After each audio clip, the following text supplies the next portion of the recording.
GALP.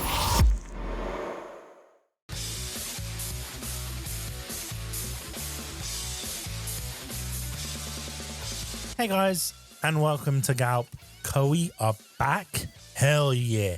And we're getting a AAA Dynasty Warriors, or Dynasty Warriors if you live in the UK, game.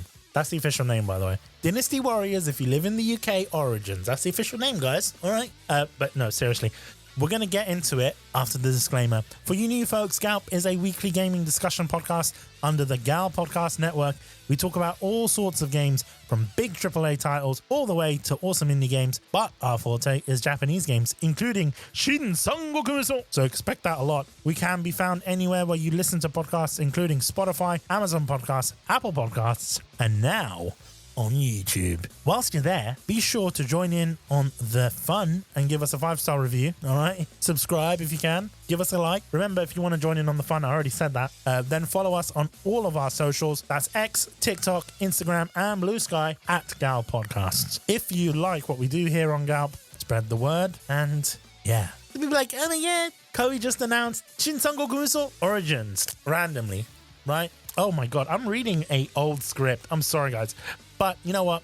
Screw it. We're going to go and continue with it. Some people were freaking out at the announcement of Shin Sangoku Musou Origins, but Koei have been teasing it through their socials. It reminds me when Koei did that thing with the Dynasty Warriors soundtrack available on Spotify, and it seemed so random, but it generated some hype for a new title. And it was interesting because Koei did that 1 week before the state of play. Remember that, guys? Remember that? And that was a funny thing because the Spotify playlists have been there for a couple of years now. And this isn't Koei's first time announcing a game at a developers conference, right? But it's the first time a Musou game got a big spot in a state of play. That's insane. Okay, Samurai Warriors 5 got a spot in, what was it? Was it Nintendo? What was Nintendo's one called? I can't remember it. Is it called the Nintendo Direct? Nintendo Direct. Okay, that's what it's called. Sorry. I was going to call it the Nintendo something. I don't know. But it's not the first time. They've done it at Nintendo Direct. How did I forget that? I just said it 2 seconds ago even. They announced Samurai Warriors 5 at the Nintendo Direct, and in previous years, they had slots for their big AAA titles in other developers' conferences, like the Xbox One, that I don't think anyone really cares about, and the State of Play from Sony, like Wolong, Rise of Ronin. I think the only Omega Force title would have been the EA published Wild Hearts that actually got a spot in one of those. And you know what? The trailer was absolutely hype. As a Dynasty Warriors fan, I felt a little bit stung and a little bit annoyed after the release of Dynasty Warriors 9, or Dynasty Warriors 9 if you live in the US, or Shin Sangoku Musou 8 if you live in Japan. And we've been waiting for a Dynasty Warriors 10. But here is the thing. Although this game is the 10th mainline installment of the Dynasty Warriors series, this game isn't following the numbered naming convention. And it's something we predicted on the podcast, especially with Chris Gildup. And I think Koei listened to the fans and their feedback. Many fans, including myself, felt that we would have been happier with Dynasty Warriors 9. Sorry, I said Dynasty Warriors. I meant Dynasty Warriors, because I'm from the UK, right? So I have to refer to it as Dynasty Warriors. That's the rule. Otherwise, they send me to the Tower of Dungeon. What was it called? Tower of London. I'm getting confused between the Tower of London and the London Dungeon. Okay, but yeah, if you call it anything other than Dynasty Warriors, they send you to the Tower of London. Sorry, I was gonna say Tower of Dungeon again. My apologies. Yeah, sorry, we went on a tangent. That is a classic GALP tangent. Let's go back into it. Many fans felt that they would have been happier with Dynasty Warriors 9 if it wasn't a mainline numbered title and just a spin-off.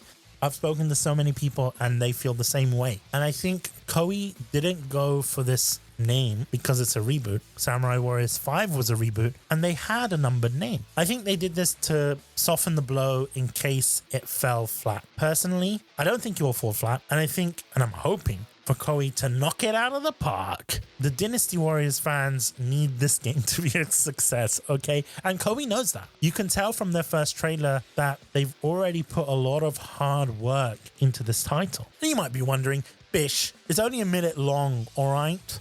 you're pulling at threads here. Maybe I am. But historically, Koei Tecmo only places trailers at state of play for AAA titles, games that have huge investment, and not to mention, in this short announcement trailer, we had it narrated in English, which leads me to believe that we're getting a dub. And guess what? We are getting a dub. All right, they've already announced a dub. Koei have announced a dub in Japanese and in English, although there is no Chinese dub and there is no Korean dub, which is kind of upsetting because guess what? Shin Sangoku Musou is very popular in South Korea. It's also very popular in China and in other Chinese-speaking countries. Koei, what the hell are you doing? Give us Chinese dub. All right, I love the Chinese dub in Dynasty Warriors 9. And you know what? It was great. It was fantastic. So bring it back, Koei.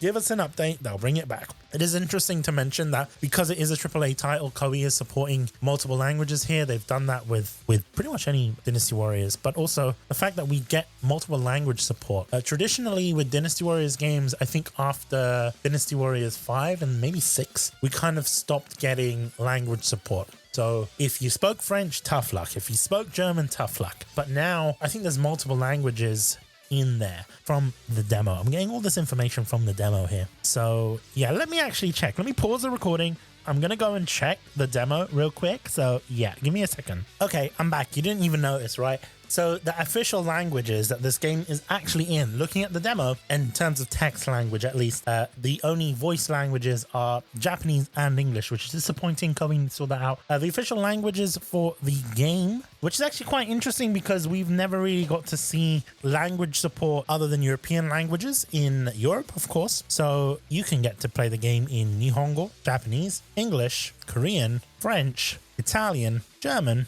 and Spanish, which is very, very interesting. The fact that we get multiple European language support, because like I said, in the past, it just used to be English, French, Italian, and German, and then Spanish probably sometimes. And sometimes Koei might just do English and French, right? They might not even go with those ones. I know this is something that they've added more. The Korean is actually quite interesting. I'm actually quite surprised that there isn't even Mandarin or Cantonese support. Like, come on, Koei, come on.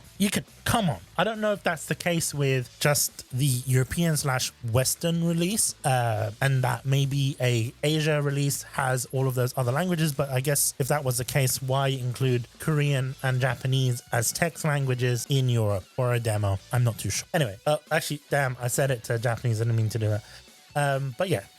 Back onto the episode. Forget about that. Let's forget about it for a moment. Anyway, for some context, with Dynasty Warriors 9, we barely got any press releases, screenshots, gameplay footage until 2 months before release. Koei kept really quiet about that one. And we had a Dynasty Warriors 8 announcement on an independent podcast, right? I believe it was on the We Are Gamers podcast. And we were given more information on GALP as well. So that was really amazing. So it's nice to see that Koei's being so open with all of this, and because they are, and the fact that they've given us a demo for a game like this means that Koei know that they have lightning in a bottle. And I'm very much looking forward to press releases to come, as well as any new news that we have been getting for this game. Obviously, Koei has been hinting and announcing certain things on Instagram in terms of voice acting. For example, Keiji Tang is the new voice of Ga Ning. And it's very interesting because they've gone for a younger look for a lot of these characters, because the game ends at Chirby, and you're like, what? So, wait a minute, Bish. That's a tangent we're going to get onto. All right, the game ends at Chirby. I'm going to get onto that in a little bit. But there's a lot of voices that have changed, right? The voice of Lu Bu, for example, and you get to hear him in the demo if you get a chance to play it. The voice of Lu Bu is Kyle Hebert, who traditionally in Dynasty Warriors has played, let's check, Kyle Hebert. Sorry, I'm Googling it because I'm not really too sure. I know he was the voice of Sima Yi since Dynasty Warriors 6. Classic voice. Yeah, let's find it. Let's search. Okay. Apparently, Kyle Hebert has been playing characters like Sima Yi since Dynasty Warriors 6, Ding Feng, Chu Huang, Zhou Tai, even, which is actually pretty cool.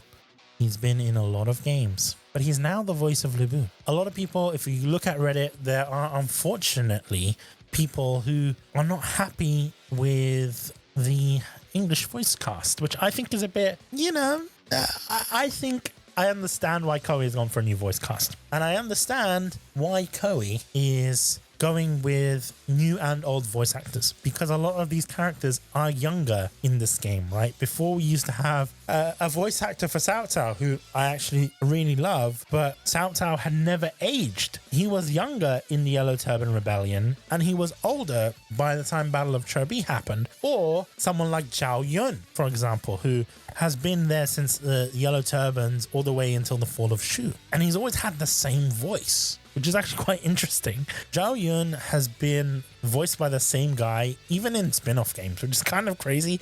Games like Kessen 2 had the same voice actor as well. Anyway, besides the point, a lot of people are a little bit disappointed. Some people saying it's an end of an era, especially on Reddit and whatnot. But it's nice to see that the old voice actors are returning in new roles, right?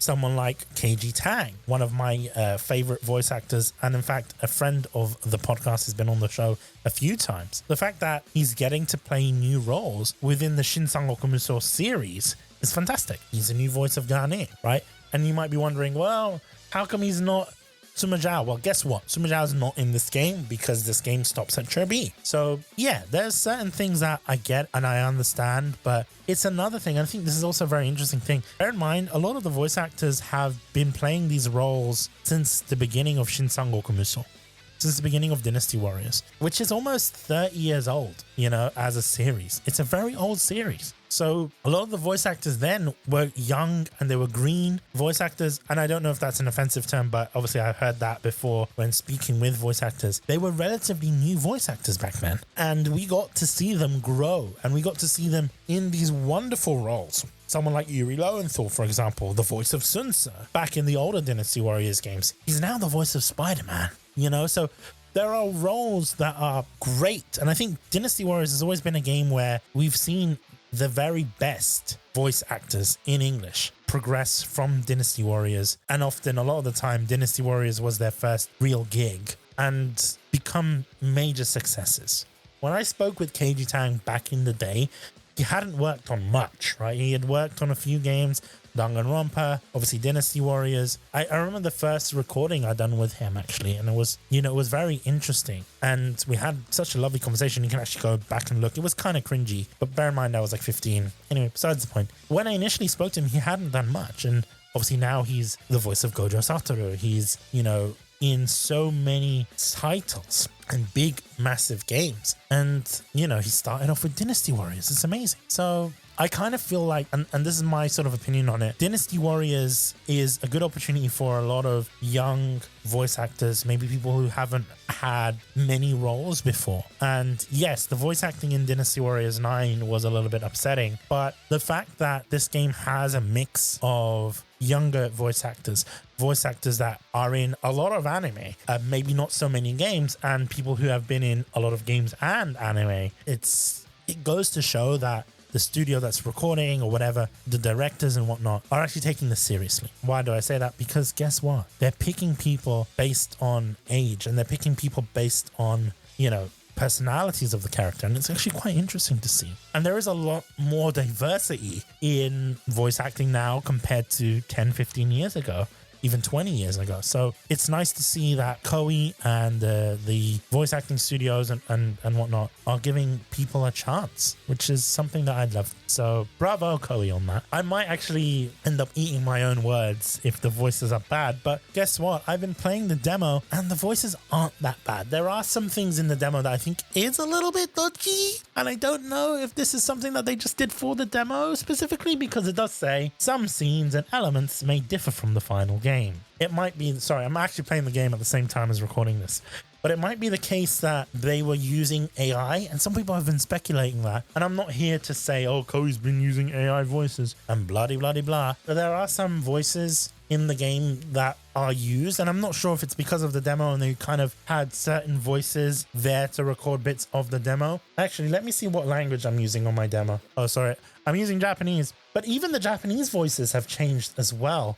If you've realized, the voice of Cao Cao is a younger voice actor. Of course, there are some voice actors that have passed away since, so they have to change their voices. But there's also a lot of voice actors that, because the characters are so young, they've had to change their voices. So it's not something unique to the English dub, but it's also present in Japanese dub as well. I'm speaking so much about voices.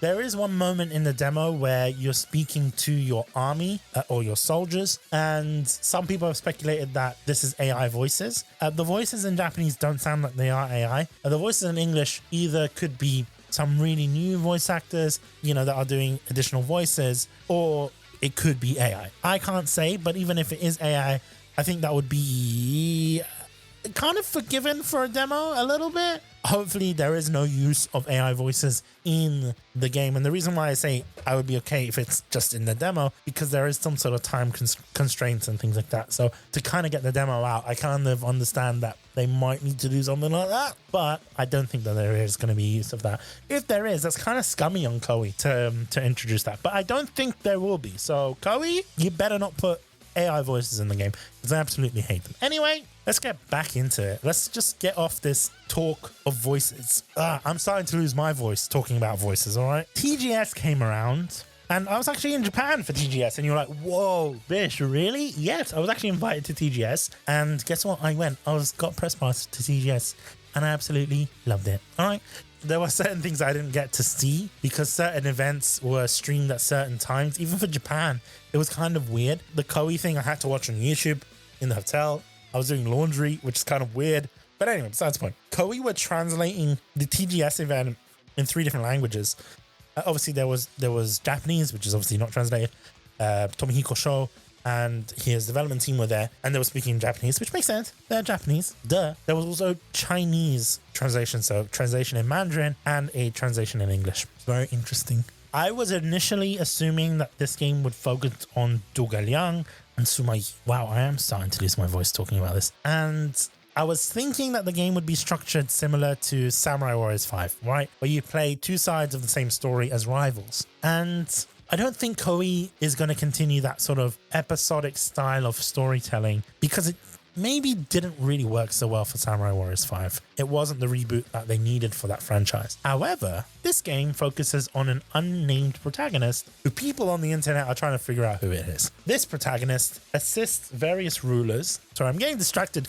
The demo is right in front of me and I'm not playing it because I'm doing this episode anyway. So the protagonist, who's unnamed, our hero, assists various rulers throughout the Three Kingdoms story, starting at the Yellow Turban Rebellion and ending with the Battle of Cherby. Some people might be upset by this, but it makes a lot of sense.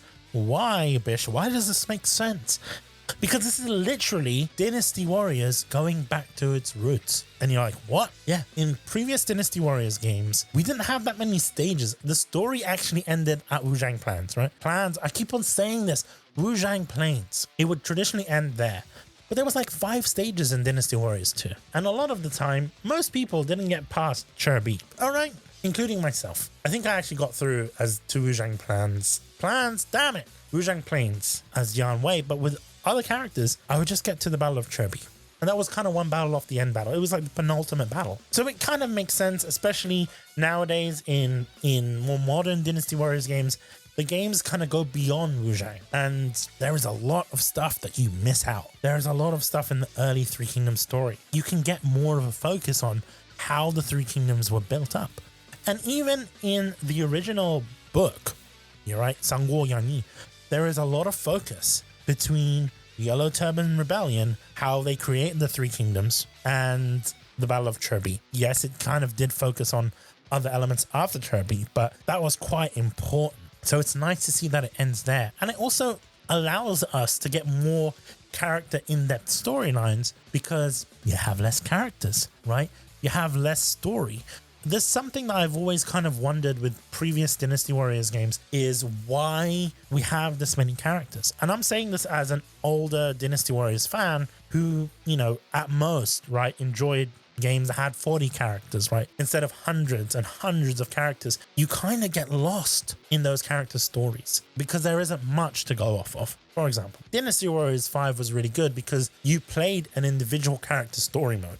They reused a lot of stages, mind you, but you had enough characters that you could play through each individual character story mode. And they had monologues and everything. You couldn't do that with Dynasty Warriors 8. You'd be lucky if you had 2 character stages or 1 character stage, and that's what you ended up with. And sometimes you wouldn't even get it until an Extreme Legends. This way, I think they can focus more on character stories because it's going to be one-on-one. The way that the game works is that you have companion character. So you're only really in this game playing as 9 characters. And you're like, what? Bitch, no! Why are we doing this? With a game that has given us maybe, how do you say, hundreds, maybe 50s of characters? I don't know.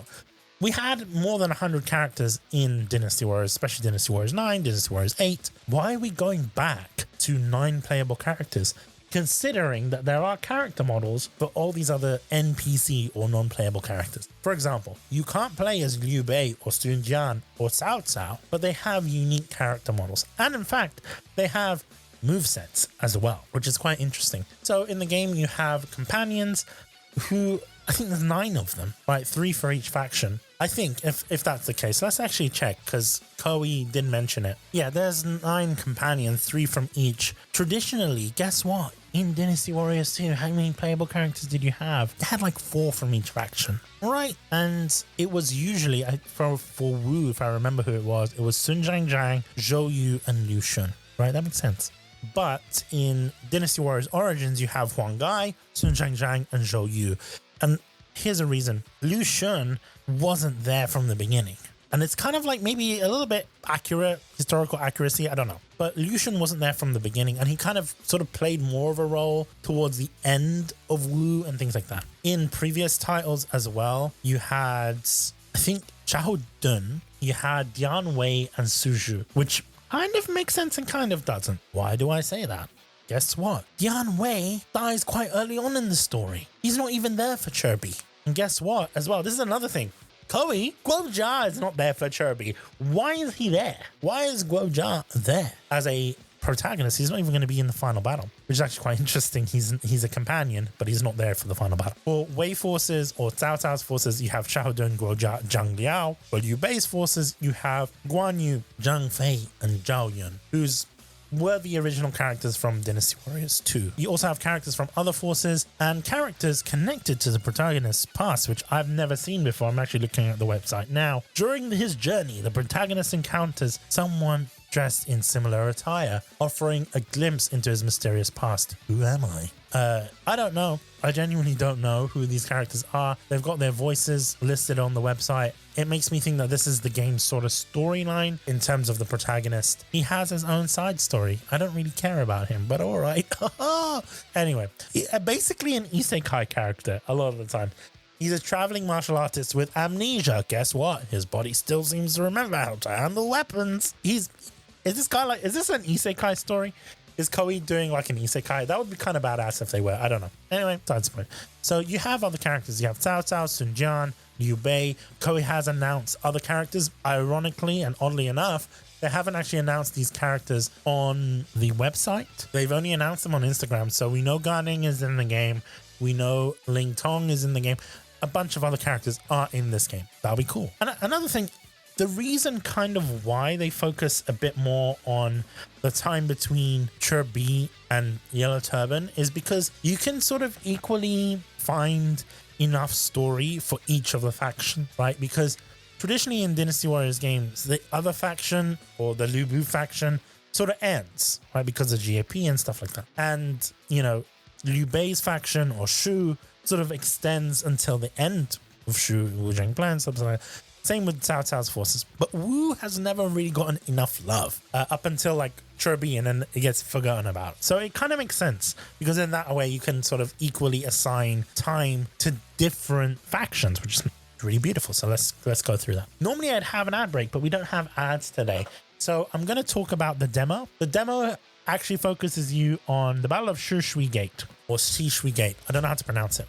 I'm playing it right now, actually. And you can choose your different companions. So it gives you 3 companions, and people are wondering, why did Koei decide to go for Shui Gate instead of Yellow Turbans? Because they showed us the Yellow Turbans at TGS, and you were fighting, I think, Zhang Jiao, which is kind of weird because on the website, they don't mention him as Zhang Jiao, and we know it's Zhang Jiao, all right? They just mention him as long-haired man, and he looks pretty attractive. Anyway, besides the point, Battle of Shui Gate, pretty cool.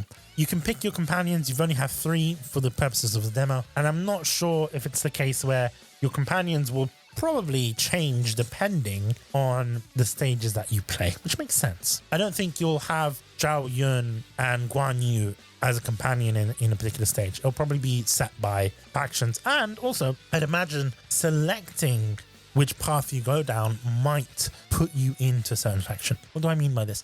I imagine that in a certain stage, if you pick a particular companion, you might go down a certain storyline. That's probably why there's also an option to go alone. Effectively, companions in this game are bodyguards, which we've seen in previous games, but they've never really been actual, playable characters or NPCs or main characters and things like that. You have your battlefield information, which is actually very similar to previous titles. You also, before the battle, you have like an overview of strategy to be made in the battle, similar to Kessen. This is something. Koei doesn't mention this on their website, but it is actually mentioned that it is Koei Tecmo development team also working on this, as well as Omega Force. Koei Tecmo are the team. Well, actually, Koei Tecmo is Mr. Erikawa. That was his pen name or his sort of fake name that he used to release games back in the day. And it's sort of been created into a development studio at Koei, and they kind of deal with historical simulation games. Think games like Kessen. I think they also helped with games like Wolong and what was the other game? Romance of Three Kingdoms. That's really the titles that they kind of work on. And Nobunaga's Ambition, of course. So these guys focus on those games, and they are in this game as well. Yeah, as I was saying, so there are elements like that, but it is kind of annoying, and I hope this is something that's only in the demo, but when you go through that element, that sort of pre-battle discussion, and you have those characters argue, but the voice lines are like really basic. I wish those bits were fully voiced, like in games like Kessen, right, where they would argue, especially in Kessen 2. They'd argue and they'd say, your idea's shit, let's go with this one.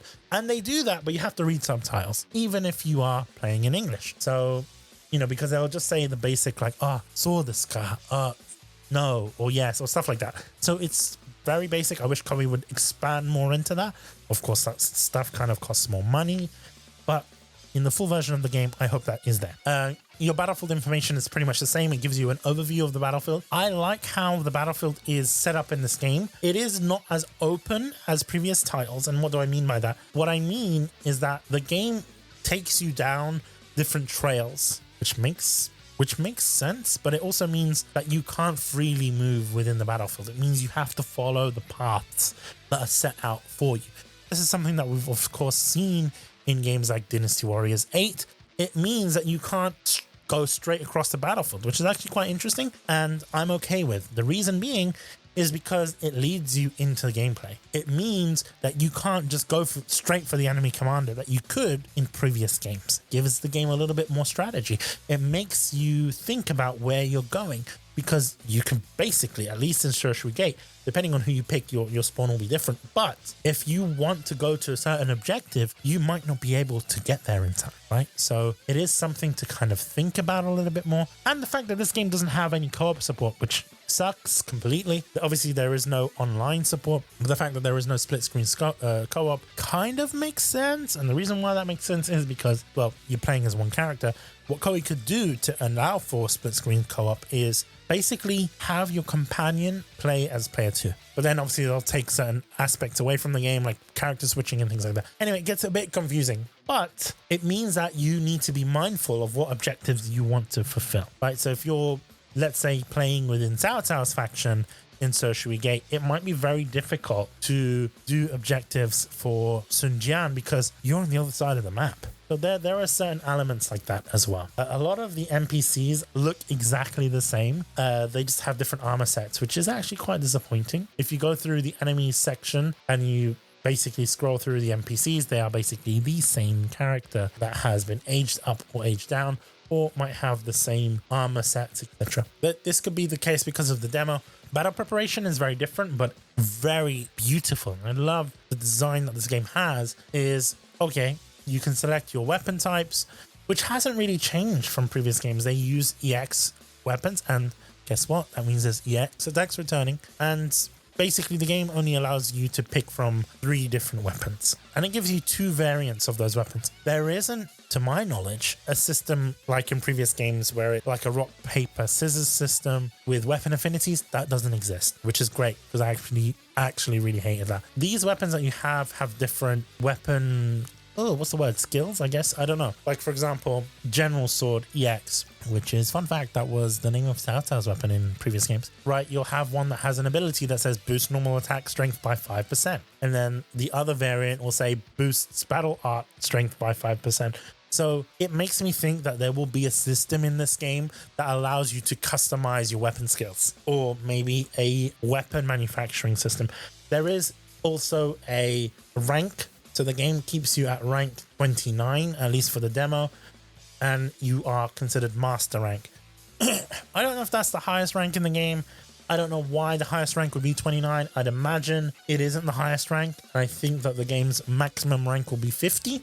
There's also weapon proficiency ranks, which top you out at 8. Now, I'm not sure, once again, if it goes higher than 8. It seems like a very odd thing to place it at 8. It could go up to 10, but I'm not sure. There might be some special abilities that you get the higher your rank is and the higher your weapon proficiency is as well. So in this game, you get to play, at least in the demo, you have access to 4 weapons. Your General Swords, which is your protagonist weapon, Crimson Orchids, which is the chakrams from Sun Jiang, Gnashing Fang, which is Zhao Dun's massive scimitar or whatever it's called, and the Crescent Blade, which is Guan Yu's Guan Dao, the weapon that's, named after him, I presume.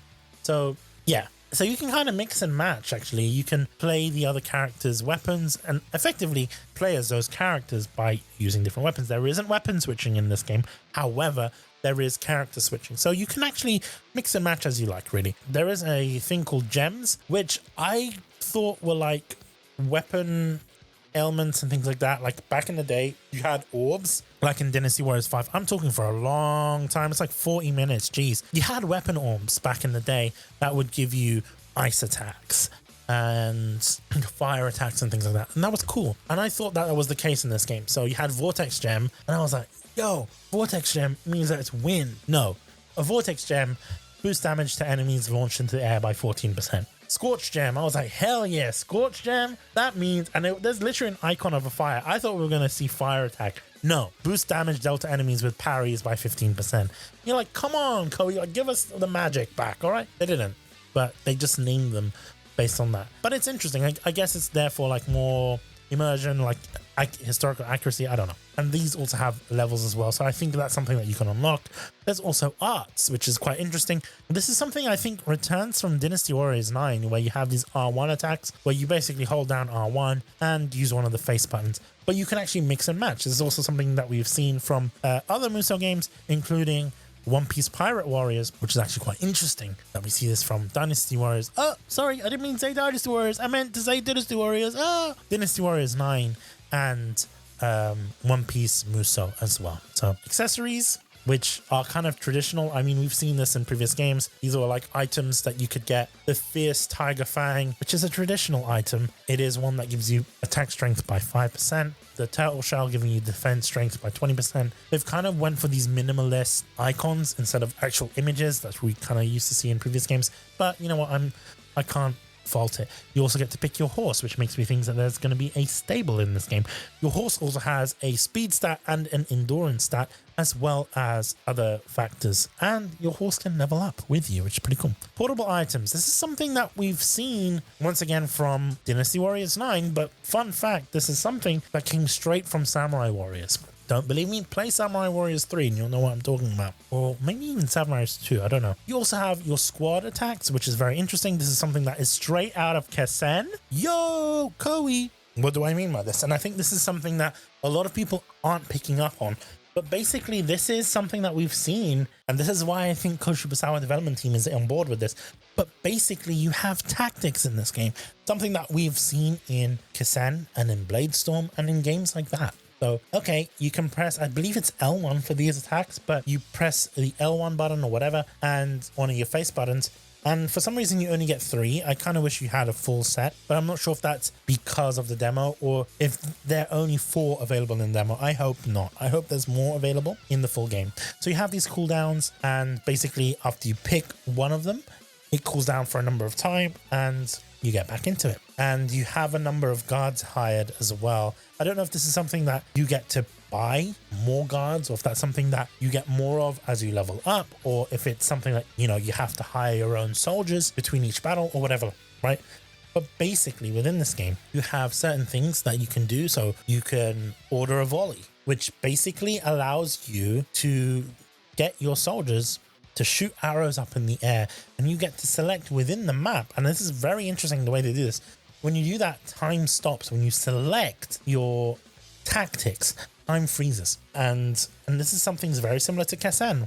Once again, sorry, I don't even know if I'm recording this. Yeah. So basically what ends up happening is you unleash a volley, and it lowers the courage of the enemies hit from high ground, right? So let's say you're on a cliff and you see that there's enemies below you. If you attack from a volley, you get this thing called the dramatic success, which makes it more effective, basically. There is also charge with infantry and encirclement. Encirclement is basically surrounding the enemy before unleashing an attack, deals a large amount of attack to your target enemy. And then there's the order to march. The order to march is basically you're telling your troops where to go, which is very smart because we've seen this in previous games, at least in Empire's games, where you can ask your army to go and attack a particular base or go and defend a particular base. And you can do that here. The game doesn't allow you to select that by default. You have to go in and select it yourself because it's not the most useful. And it depends on your playstyle. You might want to, you know, protect certain bases or attack certain bases using your troops, as opposed to doing it yourself, because some people might be like, you know what, I want to get straight into the action, forget about these bases. And it is really cool because even looking at the way they've done it, where time is frozen, and let's say, for example, you want to do the charge. The way that the charge works is that your spearmen come out and they rush. Gonna go out on a limb, and I'll say that there's also a cavalry charge as well. I'm not sure if that exists, but I'm assuming that is going to exist. Why do I say that? Because the enemy can do that. Guess what? The enemy can do that. Your enemies can do these attacks as well. So it is pretty cool to see. That is pretty cool. And like I said, even when you're selecting it, like in the volley, for example, it's a circle. The charge is a rectangle. And why does this mean anything? This is stuff that's basically taken out of Kessen, because Kessen, if you wanted to do a charge, or if you wanted to do a cavalry charge, which is pretty much the same but with horses, you'd select it and you'd move around in the same sort of way mid-battle. Obviously everything freezes, it takes you out into a separate menu. It's not actually done on the battlefield in the same way as Dynasty Warriors does it, but it has the same selection tool. So it will still be a circle for a volley, it will be a rectangle for a charge and things like that. So it's stuff that I'm seeing as a Kessen fan, and I'm like, Koei, you're bringing it back. And it goes to show that Koei listens to its fans, because guess what? I've been asking for a Kessen game and we haven't got it. But the fact that they're introducing something like this makes me think that we might get a Bladestorm reboot or a Kessen reboot or something like that in the future. Okay, and that was the battle. I haven't even gotten into the battle yet. Let's begin the battle. I'm playing it as we're talking because hell yeah, I love this game. And I've been playing this demo so much. Muso Rage returns in this game. The game allows you to select certain elements that are very reminiscent of previous games, like your HUD elements, like the little health bars.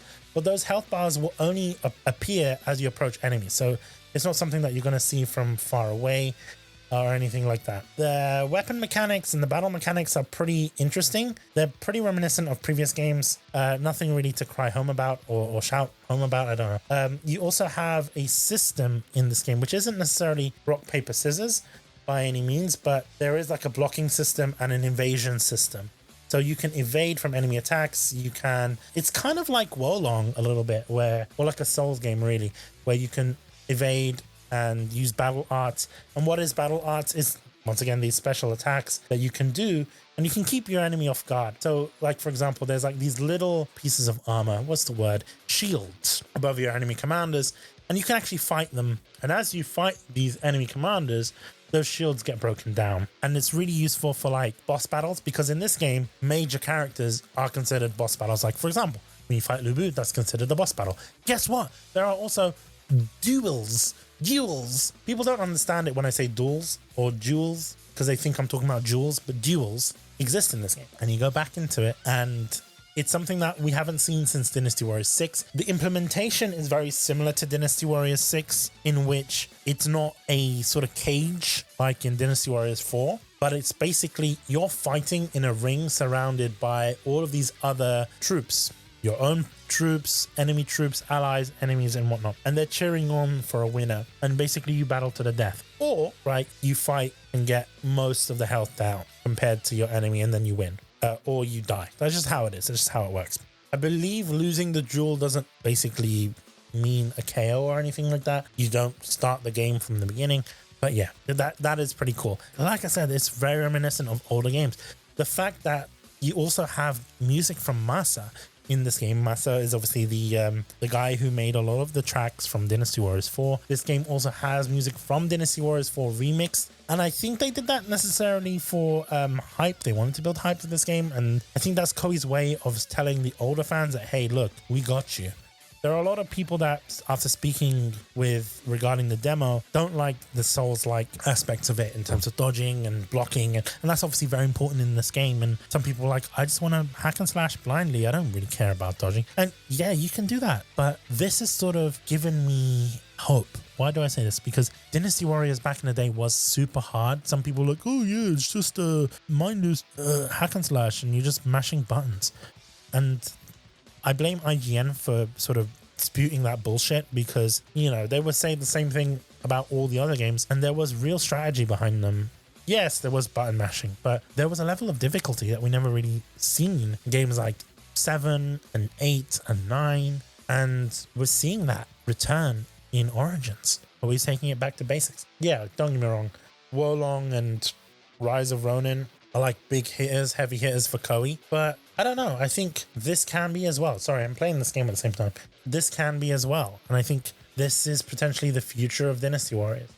I do want to record a second episode, really, because I don't want to do an hour episode, guys. Like, there's so much more that I can talk about this game. And there's so much more that I love about this game. And, you know, there's Musa Rage, and there's little attacks that you can do here and there to bring down the enemy fortitude, which I did mention. Sorry, those the things with the little shields, it's called Fortitude. It's pretty cool.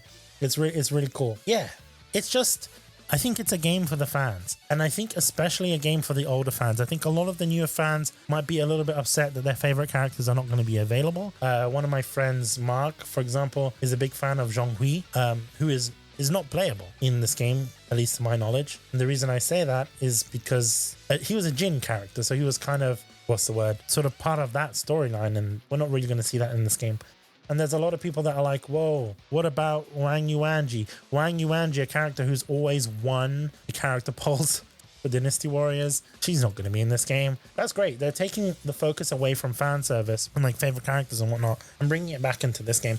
And who knows, if this game does really well, I can see Koei doing like an Extreme Legends where, guess what? You know, all those characters that you were not able to play as before, but equally have unique character designs and movesets. Well, guess what? You can play them in Dynasty Warriors Origins Extreme Legends. That's probably Koei's going to do to appease the fans a little bit more. But you know what? I kind of think that this game is going to really blow everyone around the out of the water. And I think it's something that reviewers are going to like. I think it's something that could sort of set in stone the future of Dynasty Warriors. It's no longer going to be a series that is dying. It's going to be a series that's full of life. It's going to be a series that we can all play for another 30 more years. And do we really want that? I don't know, but I kind of do.